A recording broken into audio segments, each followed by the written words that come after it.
Hey there, this is Kat from Audiaire, and today I'm going to be showing you what's new in the version 1.1 update of Zone. This is the biggest Zone update to date, with a load of new features, fixes, and user-suggested attributes, so stay tuned to find out more.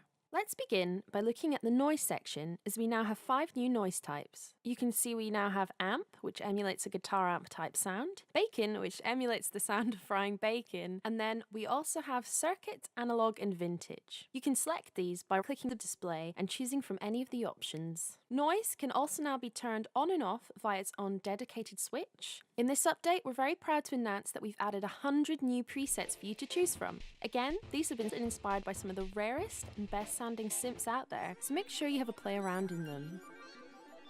Within this, you'll find a new folder called Percussive Tops. These work really well for electronic music. Say you have a 2-bar loop and have a kick going and you want to improvise a riff over the top, you simply have to draw on a 2-bar MIDI note on the MIDI line so it's playing in time with the kick, and then you can go to town and riff for a bit. Next up, we have a commonly requested feature, which is that the waveform name now displays in the waveform generator panel. Now if you hover over it for a moment, you can see which waveform is currently displayed.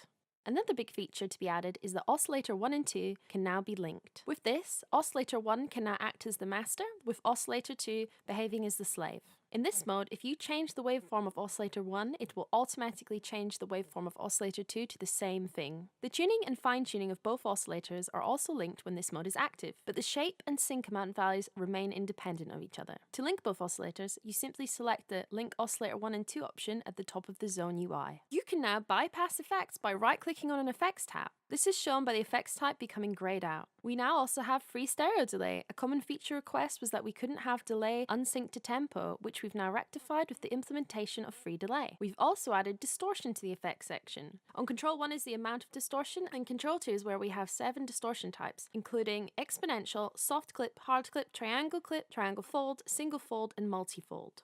We've also extensively revamped our file saving system, which means that you can now organize files in a more streamlined manner. Now we have a system where you can generate folders so you do not have to go searching for them in your file directory when you want to access them. You can now take any preset that has 3 orange dots to the right of it and copy those to another folder. This is useful when you're creating your own directory or set of sounds, as you can keep everything together. The original factory patches cannot be moved, but once edited, you can save a copy to your file directory, which can then be moved between folders. Also, now when you select Save as New, you have the option to select which bank it saves to, or alternatively, you can create a new bank.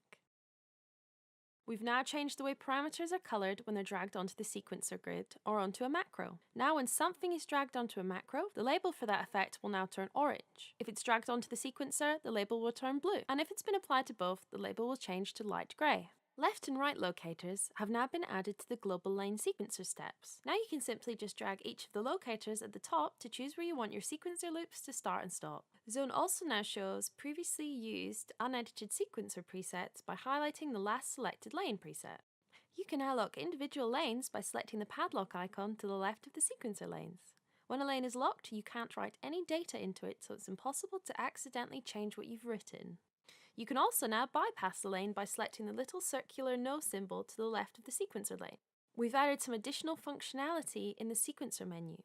We now have a shift option when you're in the sequencer menu, which allows you to shift your sequencer presets by 2, 4, 8, or 16 steps forward or backwards.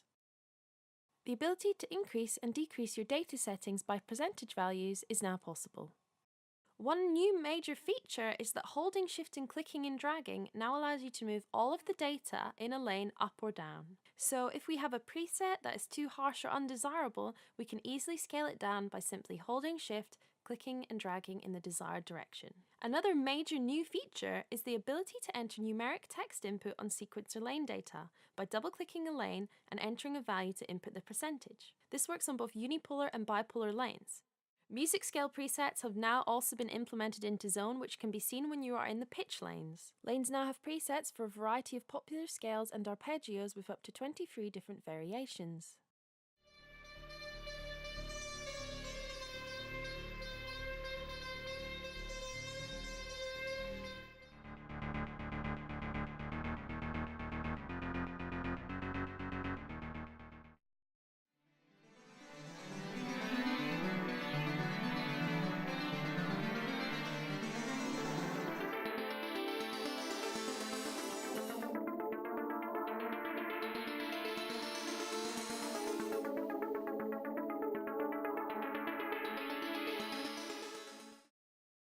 There's now a nifty cancel option underneath the reset button if you change your mind at the last moment when resetting a patch. The global sequencer preset menu also includes the option to either reset or cancel. In this update, even the options menu in Zone has undergone some changes. To see the options menu and the credits, click on the Zone logo at the top of the UI. Here you may notice that there are two additional options at the bottom of the menu. The first is Ignore Velocity. This takes away velocity sensitivity from MIDI data. This was a feature that was heavily requested among our early users, so we decided to implement it into this update. The second option is that we are now allowing snap course tuning.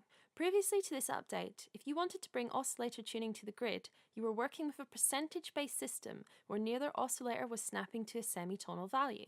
This meant that the pitch would fluctuate at random, which is a useful property if you want to make analog or modular style synth effects that don't have an exact chromatic value per step. If you want accurate tunings that are reflected in the sequencer grid, you will definitely want them to be snapped to conventional values. We've also added in the Zone user manual, which can be accessed by clicking the link in the credits. If you copy and paste a lane into another lane, the speed now goes across with it, so if you're running at 6/4, that will also go into the other lane as well. Copying specific bipolar and unipolar lane data to a new lane will mean that that lane is specifically bipolar or unipolar. We've been working very hard on this update, so we hope you enjoy the new functionality and features. If you enjoyed the video, don't forget to hit like and subscribe, and also feel free to ask us any questions that you may have in the comment section below. Thank you very much for watching, and we'll see you next time.